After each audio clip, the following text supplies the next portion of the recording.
Kahit balikan nyo ho ang history, minsan lang tayong nirespeto ng ibang bansa. Minsan lang. Dahil kay Digong. Yung panahon na yun, tandaan po natin kahit saan tayo magpunta, nakataas ang noo natin. Dahil yung leader natin nung panahon na yun, sorry, excuse my language, English yan, may bayag!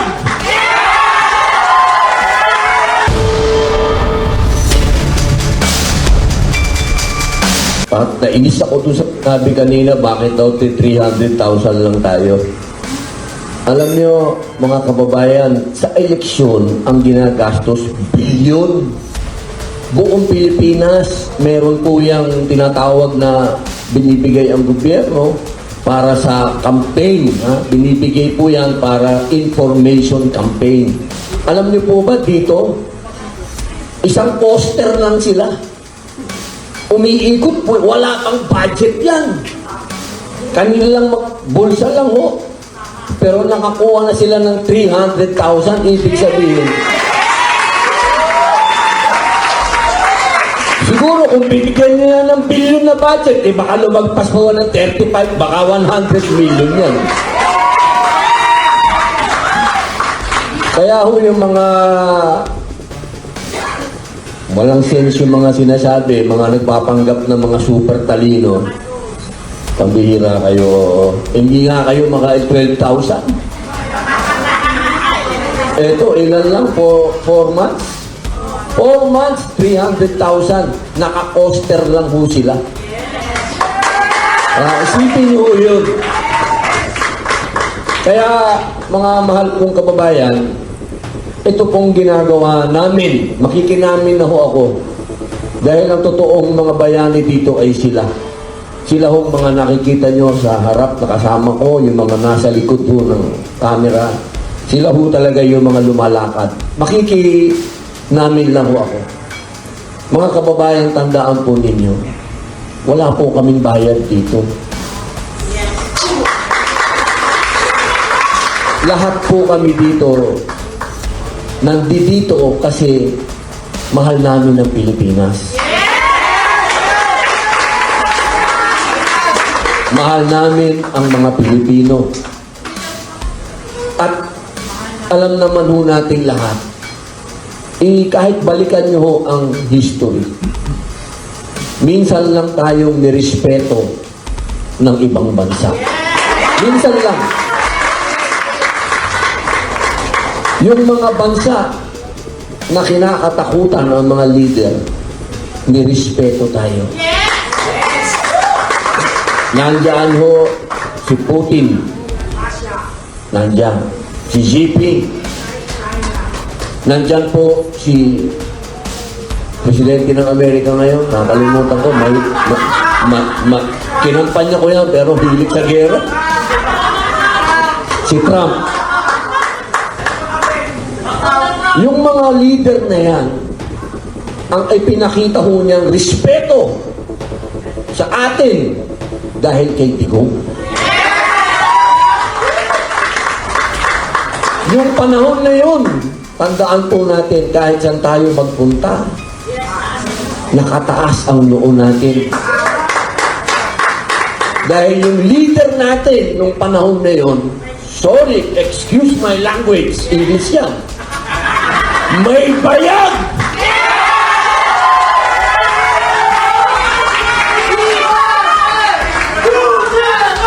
Duterte! Duterte! Duterte! Kaya po, mga mahal kong kababayan, huwag nyo kaming husgahan na kami ay bayad dito o pumapapil. Hindi po.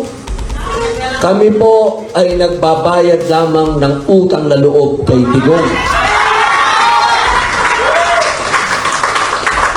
Dahil noong mga panahon na yun, napakasarap maging Pilipino.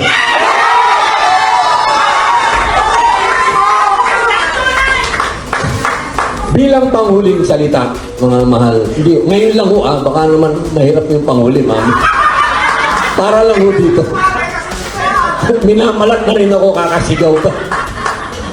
Bilang panghuling salita, mga kababayan, tandaan po natin, si Digong ay isang Pilipino na ikinulong sa ibang bansa.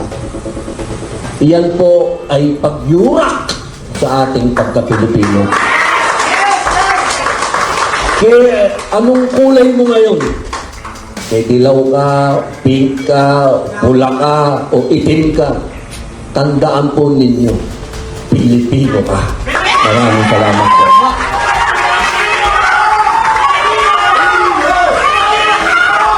Bring him home! Sahin ninyo, bakit po kayo nandito sa Supreme Court? Nandito po kami muli para dalhin po namin sa ating kataas-taasang hukuman ang mga nakalap po naming pirma, mga kababayan po natin na humihiling na sana po ay desisyonan na ng ating mga hukom yung amin pong hiling na patungkol po sa ating dating Pangulo na Rodrigo Roa Duterte. May dala po kami na 304,000 na mga pirma. Kanila na po yun po. Bago po ito. Dito ka. Ito po ang aming tagapagsalita. Yan. Kanila na po yung total yung lahat ng nakakalap. Total signatures po na nakalap namin after 4 months is 304,304 signatures. All verifiable, 304,000 strong Nasaan yung maleta? support to encourage the Supreme Court to decide on the habeas corpus cases filed by the Duterte siblings. Ilang signature ka po ito po yung inaasahan na kapasok? May mga dumarating pa, marami pang mga dumarating. So basically, ito yung mga na-prepare namin ngayon. Ito yung mga napaghandaan namin na mga signatures na isasubmit namin. Marami pang mga dumarating. Sa darating na mga araw, pag nalipol namin ito, mag-schedule kami ng susunod na submission. Pero sa ngayon, wala pa pong date. Yes. 304,000 is 304,000. And these people came to us nang walang kapalit, walang ayuda, wala kaming maibibigay. Lahat sila lumapit at umaasa, nakikilos na ang Korte Suprema para ipaglaban ng ating soberanya. May we know your full name. Ito po yung maleta. Mabigat talaga. Yan ay maleta ng firma, Hindi po pera to, ha? Boses ng bayan! Boses ng bayan! Ma'am, ano po ang complete name po nila? Joey Cruz po. Joey Cruz. Joey Cruz. Anong organisasyon po? Wala po kaming organization. All of us are volunteer here. All are pitching in para po sa movement. We receive a standard of public service that remains unmatched. And we believe as an ordinary Filipino, we believe that this is the standard that every Filipino should not should not forget and not accept any standard less than what was set by PRRD. So after nang gawin ni PRRD ang lahat-lahat para sa bayan, magsilbi ng tama, i-priority ang welfare ng taong bayan, this time kami naman ang magtatanggol kay PRRD, kami naman ang magtatanggol sa bansa namin. Boses namin, walang iba. Boses ng taong bayan. At katuwang namin ng ilang mga leader na meron talagang pusong makamasa. Kasama namin si Sen. Robin na nakasuporta sa amin since day one. This is our movement of everyone na naniniwala na dapat itama na ang maling nangyayari sa bansa. At pa po itong marami pa pong dadating na pirma, hindi pa po natatapos. Ha? The first two submission, they acknowledged the submissions. The first two, we were informed that they are checking on it. Wala pa kaming na-receive na kahit anong order or communication in writing except for the acknowledgement. Senator, sa tingin nyo ba yung Supreme Court pakikinggan din kayo soon? Dapat po. Opo, yan naman po ay nakasaad sa batas yan. Lahat po ng pinapile dyan, dapat po nilang bigyan ng panguhusga. Hindi naman po kayo natatagalan dun sa pagdedesisyon ng Supreme Court. Kaya po tayo gumagawa ng ganito para po makapagdesisyon sila. Maraming salamat po.